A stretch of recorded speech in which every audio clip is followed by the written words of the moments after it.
اعوذ باللہ السمیع العلیم من الشیطان الرجیم من ہمزہ ونفخہ ونفثہ بسم اللہ الرحمن الرحیم قالت الاعراب آمنا قل لم تؤمنوا ولكن قولوا اسلمنا ولما يدخل الإيمان في قلوبكم وإن تطيعوا الله ورسوله لا يلدكم من أعمالكم شيئا إن الله غفور رحیم۔ ساتھیو، سورہ حجرات سے متعلق ہماری آپ کی گفتگو چل رہی تھی۔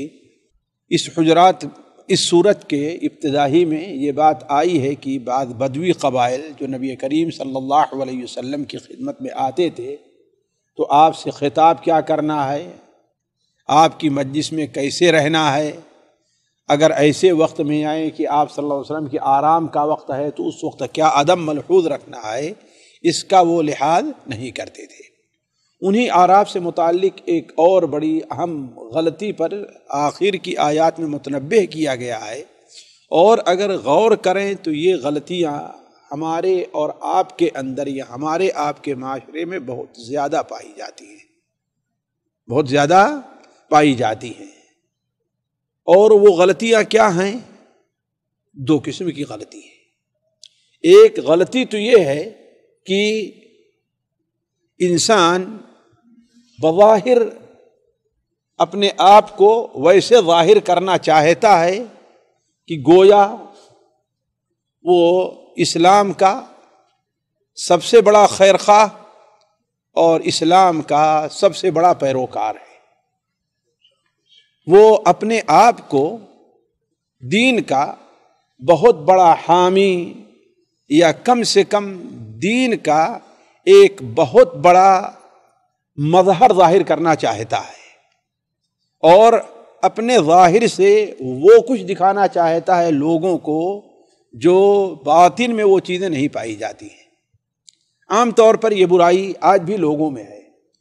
دوسری چیز یہ ہے کہ یہ بڑا اہم نکتہ ہے، آپ دیکھیں کہ کوئی شخص کوئی دینی کام کرتا ہے یا کسی دینی کام میں آپ کی مدد کر رہا ہے تو وہ اس کے عوض میں یہ چاہتا ہے کہ آپ اس کے ساتھ کچھ خاص رعایات رکھیں، گویا آپ کے اوپر احسان کر رہا ہے، وہ آپ کے اوپر احسان کر رہا ہے، حالانکہ یہ آپ پر کچھ احسان نہیں کر رہا ہے۔ وہ یہ سوچے کہ اللہ کا اس کے اوپر یہ احسان ہے کہ اللہ تعالیٰ نے اسے یہ توفیق دی ہے۔ مثال کے طور پر ایک شخص درس وغیرہ میں نہیں آتا تھا، آپ کے کہنے سے وہ درس میں آنا شروع کر دیا۔ نماز نہیں پڑھتا تھا، آپ کے کہنے سے آپ کی مسجد میں آنا شروع کر دیا، تو وہ اس کے عوض میں آپ سے کیا چاہتا ہے کہ آپ اس کے ساتھ کچھ خصوصی رعایات رکھیں۔ وہ اگر آپ سے کچھ مطالبہ کرے تو آپ اس کے ساتھ کچھ خاص توجہ دیں، ورنہ لوگوں سے کہے کہ دیکھا میں انہی کے کہنے سے جانے لگا مسجد میں، درس میں حاضر ہونے لگا، اور دیکھو مجھ میں اور دوسرے میں کوئی فرق ہی نہیں کرتے۔ تو گویا اپنے اس نیکی کا بدلہ کیا چاہتا ہے؟ بطور احسان کے۔ تو اللہ تبارک و تعالیٰ نے لوگوں کی اس غلطی پر بھی سخت تنبیہ کی ہے ان آیات کے اندر۔ تیسری ایک چیز یہ جو بالکل آخر کی آیت میں ہے، اللہ تبارک و تعالیٰ نے لوگوں کو اس طرف توجہ دلائی ہے کہ تمہاری زیادہ جو توجہ ہونی چاہیے وہ ظاہری اعمال سے بڑھ کر کے وہ کس پر ہونی چاہیے؟ اپنے باطنی اعمال اور باطنی اعتقادات پر ہونی چاہیے۔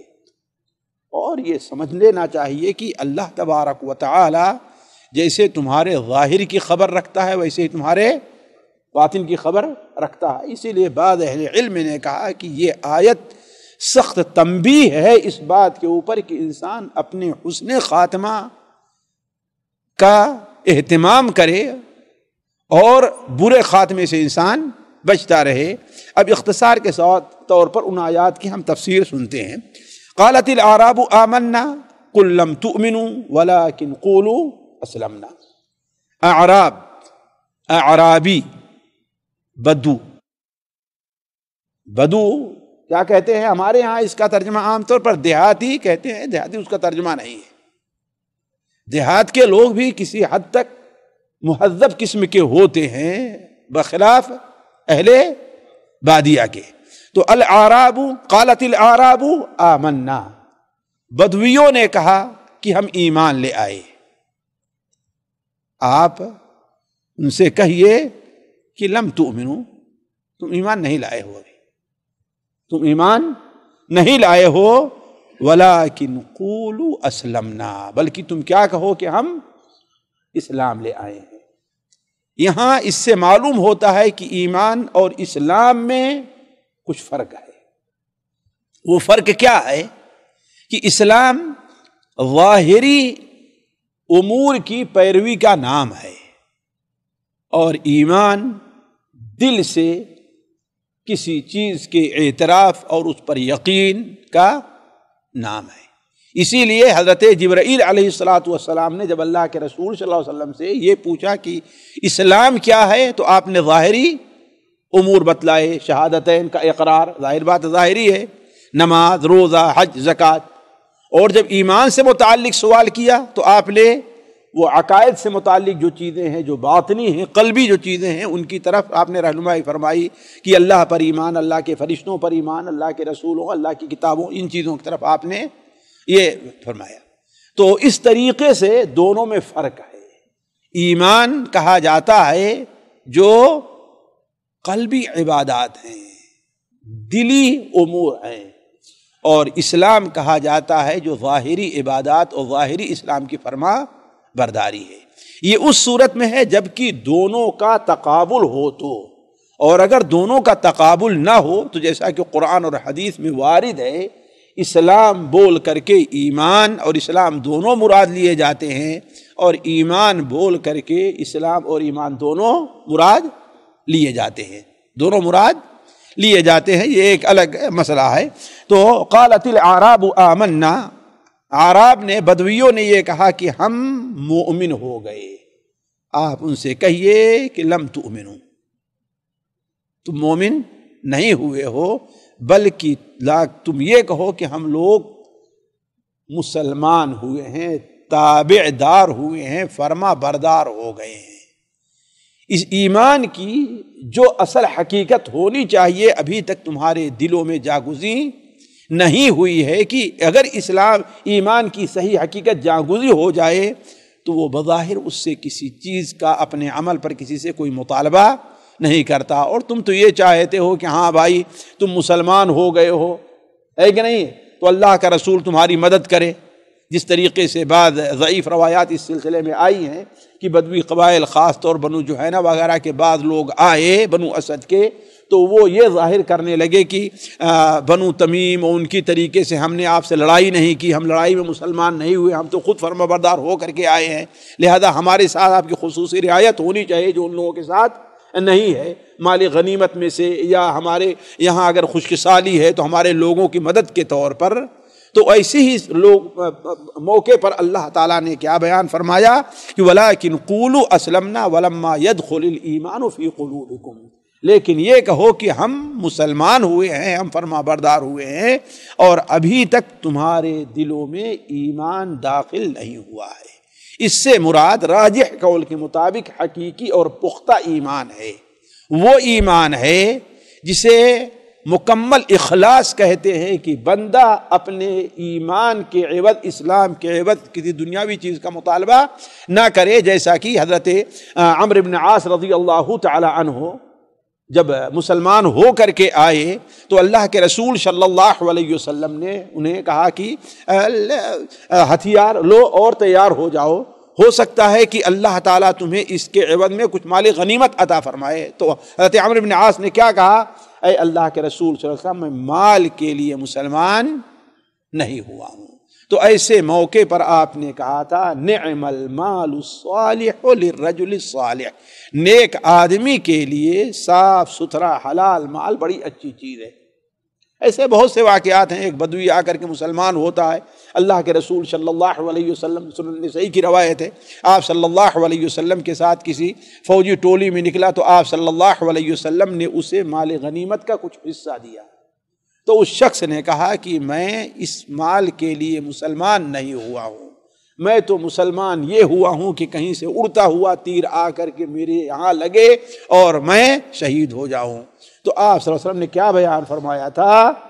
اگر اس نے وہ اپنے اس بات میں سچ ہے تو اللہ تعالیٰ اس کو سچ کر دکھائے گا۔ اگر اس بات میں سچ ہے تو اللہ اس کو سچ کر دکھائے گا۔ چنانچہ راوی کہتے ہیں اس کے بعد جس مہم میں ہم نکلے ہیں بعین ہی اسی جگہ جہاں اس نے اشارہ کیا تھا وہیں آ کر اس کو تیر لگتا ہے اور وہ شہید ہو جاتا ہے۔ معرکہ کے بعد آپ صلی اللہ علیہ وسلم نے کہا کہ تلاش کرو، اسے تلاش کیا گیا تو بالکل آخری رمق میں تھا۔ نبی کریم صلی اللہ علیہ وسلم نے اپنے گود مبارک میں اس کا سر لیا اور اس کے لیے تعریفی کلمات فرمائے اور قبر میں داخل کیا اور فرمایا اللہ تعالیٰ میں اس سے راضی ہوں تو اس سے راضی ہو جا۔ تو کہنے کا مطلب یہ ہے کہ اصل ایمان یہ ہے کہ انسان اس کے اوپر کسی اور چیز کا مطالبہ نہ کرے۔ آپ نماز پڑھنے لگے، آپ درس میں آنے لگے، آپ قاری صاحب کی مدد کرنے لگے، آپ دین کے عموم میں ابو یعقوب کی مدد کرنے لگے، تو اس کے عوض یہ نہ چاہیں کہ وہ بھی آپ کے ساتھ کچھ دنیاوی، اگر کریں تو یہ اچھی چیز ہے لیکن مطالبہ نہیں ہونا چاہیے۔ یہ سارا کام کس کے لیے؟ اللہ کے لیے ہونا چاہیے۔ تو وَلَمْ يَدْخُلِ الْإِيمَانُ فِي قُلُوبِكُمْ وَإِن تُطِيعُوا اللَّهَ وَرَسُولَهُ لَا يَلِتْكُمْ مِنْ أَعْمَالِكُمْ شَيْئًا۔ اگر جس ایمان کا تم دعویٰ کر رہے ہو، جس اسلام کا دعویٰ کر رہے ہو، اگر اس کے ساتھ ساتھ تم اللہ اور اس کے رسول کی اطاعت کر لو۔ اسی لفظ سے امام القیم اور جمہور مفسرین نے یہ استدلال کیا ہے کہ یہ آیت منافقین کے بارے میں نہیں ہے بلکہ کمزور ایمان والوں کے بارے میں ہے۔ جس طریقے سے آج ہمارے ہاں عمومی طور پر لوگ دل سے ہیں مسلمان لیکن ایمان بڑا کمزور ہے، دنیا کے معمولی لالچ اور معمولی خوف کے عوض کیا ہے وہ دین اپنے مذہب کی باتوں کو چھوڑ دیتے ہیں نا۔ انہیں منافق نہیں یہ کہا جائے گا کہ ان کا یہ کام نفاق کا ہے، لیکن منافق ہونے کا حکم ان کے اوپر، ہمارے یہاں بہت سے لوگ یہ بڑی غلطی کرتے ہیں، فوراً ارے منافق نہیں، یہ نفاق کی علامت ہے، نہ کہ وہ منافق ہے۔ اس لیے کہ منافق اصل یہ ہوتا ہے کہ وہ دل سے مسلمان ہونا چاہتا ہی نہیں ہے، وہ صرف اپنے ایمان کو ظاہر کر رہا ہے کس لیے؟ تاکہ محفوظ رہ جائے، اسے کچھ دنیا کا مال مل جائے۔ یہاں یہ لوگ یا آج کل کے جیسے بہت سے مسلمان ہم آپ جیسے لوگ ہیں، وہ یہ نہیں ہے کہ دل سے مسلمان نہیں ہیں، مومن ہیں دل سے، لیکن یہ ہے کہ ایمان جس قدر کا دل میں ہونا چاہیے کہ کسی قسم کا خوف، کسی قسم کی لالچ، کسی قسم کی مجھے کسی سے امید نہ ہو، یہ چیز نہیں ہے، بلکہ اس میں بڑی کمزوری کی حد تک ہے۔ ہم تو معمولی دیکھتے ہیں کہ ہمارا سودا نہیں بک رہا تو اس کے لیے جھوٹ بولنا شروع کر دیں گے، ہے کہ نہیں؟ حالانکہ جھوٹ کیا ہے؟ یہ نفاق کی نشانی ہے کہ نہیں ہے؟ تو یہ ہم اس کو نہیں کہیں گے منافق ہے، یہ ہے ایمان، لیکن ایمان بڑا کمزور ہے۔ اب اس کے ساتھ ساتھ وَإِن تُطِيعُوا اللَّهَ وَرَسُولَهُ لَا يَلِتْكُم مِّنْ أَعْمَالِكُمْ شَيْئًا، اگر تم اللہ اور اس کے رسول کی اطاعت کرو گے تو اللہ تعالیٰ تمہارے اعمال میں سے کچھ بھی کم نہیں کرے گا۔ لاتا یلیت کے معنی کم کرنا ہے، قرآن مجید میں ایک سے زائد بار آیا ہے وَالَّذِينَ آمَنُوا وَاتَّبَعَتْهُمْ ذُرِّيَّتُهُم بِإِيمَانٍ أَلْحَقْنَا بِهِمْ ذُرِّيَّتَهُمْ وَمَا أَلَتْنَاهُم مِّنْ عَمَلِهِم مِّن شَيْءٍ، ہم نے ان کے عمل میں کچھ بھی کمی نہیں کی ہے۔ تو اللہ تعالیٰ تمہارے اعمال میں کچھ کمی نہیں کرے گا۔ ان اللہ غفور رحیم، بلا شبہ اللہ تبارک و تعالی معاف کرنے والا اور رحم کرنے والا ہے۔ یہ جملہ استعمال کر کے ساتھیوں قرآن مجید میں اللہ تعالیٰ جن الفاظ پر خاص اور اپنی جن صفات پر آیات کو ختم کرتا ہے ان کا گہرا تعلق شروع آیات سے لے کر کے رہا کرتا ہے، اور یہ بڑی اہم چیز ہے۔ اب ایسے موقع پر اللہ تعالیٰ کا یہ فرمانا غفور رحیم، اللہ تعالیٰ بہت معاف کرنے والا اور رحم کرنے والا ہے۔ اس آیت سے اس کا تعلق ہے اب تک جو کچھ تم نے کیا ہے، یہ نہیں ہے کہ اللہ تعالیٰ اس پر تمہیں معاف نہیں کرے گا، معاف کرے گا۔ اللہ تعالیٰ تو معاف کرنے والا رحم کرنے والا ہے، شرط یہ ہے کہ تم اپنے ایمان کا حساب لگاؤ اور اپنی غلطیوں کا اعتراف کرو۔ انما المؤمنون، پھر اس کے بعد ظاہر کیا گیا کہ آخر حقیقی مومن ہے کون، ان بدویوں کے سامنے واضح کیا گیا کہ دیکھیے حقیقی مومن کی شرط کیا ہے۔ انما المؤمنون الذین آمنوا باللہ ورسولہ، یہ پہلی شرط ہے۔ حقیقی مومن وہ ہے جو اللہ اور اس کے رسول پر ایمان لے آئے اور ایمان کا جو تقاضا ہے وہ اسے پورا کرے۔ مثال کے طور پر اللہ کے رسول صلی اللہ علیہ وسلم پر ایمان کا کیا تقاضا ہے؟ اہل علم کہتے ہیں کہ اللہ کے رسول صلی اللہ علیہ وسلم پر ایمان کے اندر 4 چیزیں داخل ہیں۔ پہلی چیز یہ ہے کہ اللہ کے رسول صلی اللہ علیہ وسلم جس چیز کی خبر دیں اس کو انسان سچ مانے، اس کے حق ہونے میں کسی چیز کا شبہ اس کے سامنے نہ رہے۔ آپ صلی اللہ علیہ وسلم نے بیان فرمایا کہ انسان اگر اللہ کا نام نہیں لیتا تو شیطان اس کے ساتھ کھاتا ہے۔ یہ آپ نے خبر دی ہے، ہم دیکھتے نہیں ہیں لیکن ہمارا ایمان ہے کہ شیطان ہمارے ساتھ کھا رہا۔ یہ ہمارے ایمان کی کمزوری ہے کہ ہم کھاتے رہتے، ہمیں اس کا احساس نہیں ہوتا۔ یہ اللہ کے رسول پر ایمان کی کمی ہے۔ تو پہلی چیز یہ ہے کہ اللہ کے رسول جو بھی خبر دیں، ماضی، مستقبل، حال، جو بھی، ہم اس کی مکمل تصدیق کریں۔ دوسری چیز یہ ہے کہ اللہ کے رسول صلی اللہ علیہ وسلم جس چیز کا حکم دیں ہم اس کی اطاعت کریں، اس معنی میں کہ اللہ کے رسول نے جس چیز کو واجب قرار دیا ہم اس کو واجب مانیں، جس کو جائز قرار دیا ہم اس کو جائز مانیں، جس کو حرام جس چیز کو مستحب قرار دیا ہم اس کو مستحب مانیں۔ مکمل طور پر ہر چیز اللہ کے رسول صلی اللہ علیہ وسلم جائز کی ہوئی چیز کو دنیا کا کوئی آدمی ناجائز، آپ کی حلال کی ہوئی چیز دنیا کوئی آدمی حرام نہیں کرتا، لاکھ بہانے ڈھونڈے۔ تیسری چیز اللہ کے رسول جس چیز سے منع کریں ہم اس سے رک جائیں، یعنی جس چیز کو حرام قرار دیں ہم اس کو قبول کریں اور اس سے رکنے کی کوشش کریں۔ اور چوتھی چیز یہ ہے کہ نبی کریم صلی اللہ علیہ وسلم ہی کے بتائے ہوئے طریقے کے مطابق ہم اللہ کی عبادت کریں۔ یہ 4 چیزیں نبی کریم صلی اللہ علیہ وسلم پر ایمان کے اندر داخل ہیں۔ ایسے اللہ تعالیٰ پر بھی تفصیل میں نہیں جانا چاہتا، لیکن کیا ہے پہلی شرط کیا ہے حقیقی ایمان کے لیے؟ کہ اللہ اور اس کے رسول کے اوپر ایمان صرف زبانی نہیں ہے، اس کے تقاضے کو پورا کرنا۔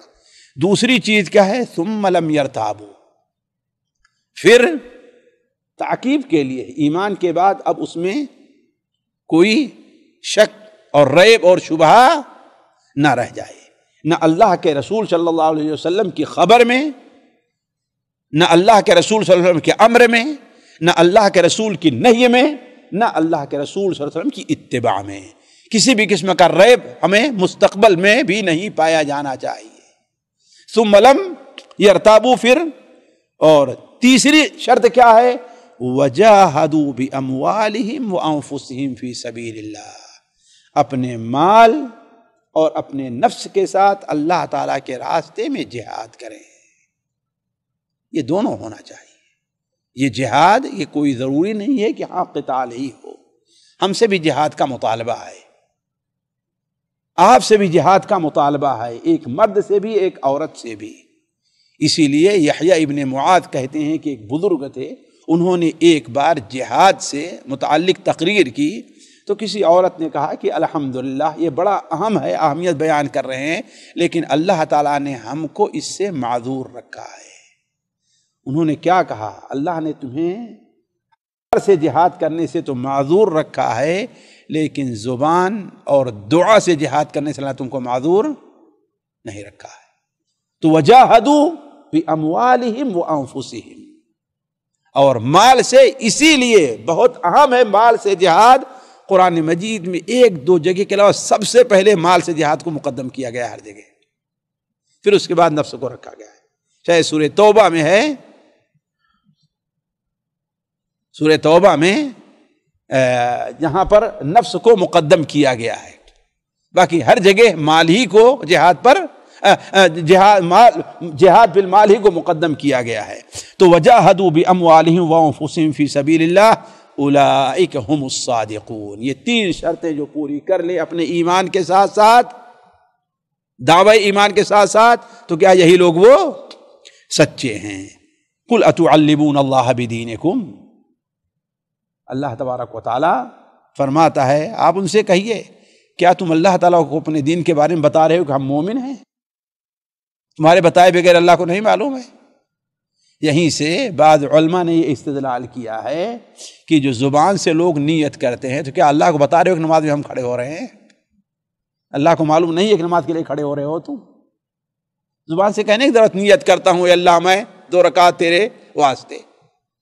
نیت کیا ہے؟ اصل دل کے ارادے کا نام ہے۔ دل سے جو ارادہ ہو، وہ گھر سے نکلے ہو کس لیے؟ کعبہ خانہ جانے کے لیے؟ کہاں؟ نماز پڑھنے کے لیے نا، ظہری کی۔ اور خود وہ لوگ کہتے بھی ہیں کہ اگر کھڑا ہوا ہے ظہر کے لیے، اگر زبان سے نکل جائے عصر کی تو ظہری کے مانی جائے گی، تو اس کا فائدہ کیا ہے؟ کوئی فائدہ نہیں زبان سے نیت کرنے کا۔ اللہ کے رسول صلی اللہ علیہ وسلم، صحابہ، کسی تابعی، کسی امام سے زبان سے نیت، یہ آخر کی بدعت لوگوں نے ایجاد کر لی ہے۔ اب عید پڑھانا ہوگا، کھڑے ہوں گے تو نیت سکھانا شروع کرتے ہیں کہ ایسے تم نیت کرو۔ یہ چیز کیا ہے؟ کسی صحیح حدیث میں، ضعیف حدیث میں، کسی حدیث میں ہے ہی نہیں زبان سے نیت کا ذکر۔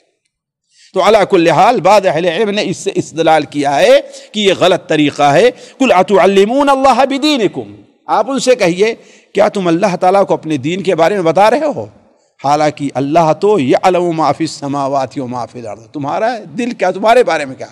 اللہ تو آسمان اور زمین کی تمام پوشیدہ تمام باتوں کو جانتا ہے۔ واللہ بکل شیء علیم، اللہ تعالیٰ ہر چیز کے بارے میں علم رکھتا ہے۔ یمنون علیک ان اسلموا، آپ پر احسان جتلاتے ہیں کہ وہ اسلام لے آئے ہیں۔ آپ پر احسان کیا جتلا رہے ہیں؟ کہ اسلام لے آئے ہیں۔ آپ پر احسان جتلاتے ہیں کہ آپ کے کہنے کی وجہ سے میں نماز پڑھنے آنے لگا۔ بھائی تو کیا مطلب ہمارے اوپر احسان کر رہے ہو نا، احسان اپنے اوپر تم کر رہے ہو۔ تو یمنون علیک ان اسلموا قل لا تمنوا علی اسلامکم، آپ پر یہ احسان جتلاتے ہیں کہ وہ لوگ اسلام لے آئے، یہ احسان جتلاتے ہیں، آپ کہیے لا تمنوا علی اسلامکم، میرے اوپر اپنے اسلام کا کوئی احسان نہ جتلاؤ، بلکہ بل اللہ یمن علیکم ان ہداکم للایمان، بلکہ اللہ تبارک و تعالیٰ کا تم شکر ادا کرو کہ اللہ تعالیٰ تمہارے اوپر یہ احسان کیا ہے کہ تمہیں ایمان کی ہدایت سے نواز دیا ہے، ورنہ کسی انسان کے بس میں کسی کو ہدایت دینا، حضرت نوح علیہ السلام کے بس میں بھی نہیں تھا کہ اپنے بیٹے کو ہدایت دے دے، حضرت ابراہیم علیہ السلام کے بس میں نہیں تھا کہ اپنے باپ کو ہدایت دے دیں، اللہ کے رسول صلی اللہ علیہ وسلم، یہ تین العزم انبیاء میں سے تین ہیں، اللہ کے رسول صلی اللہ علیہ وسلم بس میں نہیں تھا کہ اپنے چچا کو ہدایت دے دیں۔ یہ کام کس کا ہے؟ اللہ تعالیٰ کا ہے، جس کو بارے میں چاہتا اللہ ہدایت دیتا ہے۔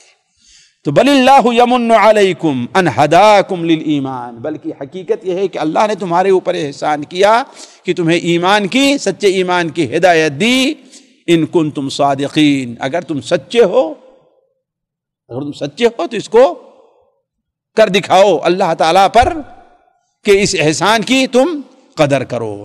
ان اللہ یعلم غیب السماوات والارض، بلا شبہ اللہ تعالیٰ آسمان اور زمین کی تمام پوشیدہ باتوں کا علم رکھتا ہے، صرف تمہارے ہی بارے میں نہیں، آسمان اور زمین میں جو بھی پوشیدہ بات ہیں، غیب ہیں، اس کا علم کس کے پاس ہے؟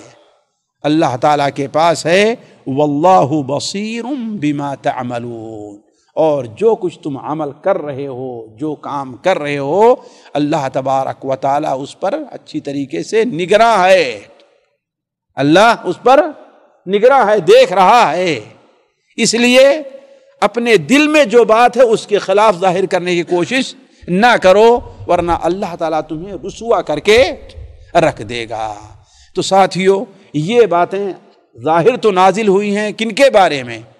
ان اعراب اور بدویوں کے بارے میں جو کسی خاص مصلحت یا رسمی طور پر مسلمان ہو گئے تھے، لیکن فی الواقع اگر ہم اپنے حالات پر دیکھتے ہیں تو ہمارے اوپر یہ آیتیں بڑی حد تک فٹ آتی ہیں۔ اللہ تعالی ہمیں آپ کو ہر قسم کی برائی سے، ہر قسم کے نفاق سے، ہر قسم کے ایمان کی کمزوری سے ہماری آپ کی اصلاح فرمائے، ہماری آپ کی حفاظت فرمائے۔ اللہ تعالیٰ ایمان کو ہمارے دلوں کے اندر جاگزیں کر دے، ایمان کے صحیح تقاضے جو ہیں ان کو پورا کرنے کی توفیق عطا فرمائے۔ السلام علیکم ورحمۃ اللہ وبرکاتہ۔ سامعین اکرام، ہمارے علمی اور عوامی دروس اور سوال و جواب کی مجلسوں سے آپ خود بھی مستفید ہوں اور اپنے دوست و احباب کے ساتھ بھی شیئر کریں۔ عین ممکن ہے کہ آپ کے شیئر سے کسی کی اصلاح اور آپ کے لیے صدقہ جاریہ بن جائے۔ واٹس ایپ پر اسلامک میسج حاصل کرنے کے لیے نمبر نوٹ فرمائیں: یعقوب عزیز 00966 5089 59707۔ واٹس ایپ سوال جو آپ گروپ میں ایڈ ہونے کے لیے نمبر نوٹ فرمائیں: عبدالسلام عمری 00966 502627 نمبر بھیجتے ہوئے نام اور پتہ ضرور لکھیں۔ اسی طرح ہمارے یوٹیوب چینل اسلامی دعویٰ کو ضرور سبسکرائب کریں تاکہ ہماری ہر نئی اور اہم ویڈیو کی اطلاع آپ کو فوری حاصل ہو جائے۔ تمام دروس، مقالات اور سوال و جواب سیریز کے لیے ہماری مشہور ویب سائٹ www.islamidawah.com کا مشاہدہ کرتے رہیں۔ السلام علیکم ورحمۃ اللہ وبرکاتہ۔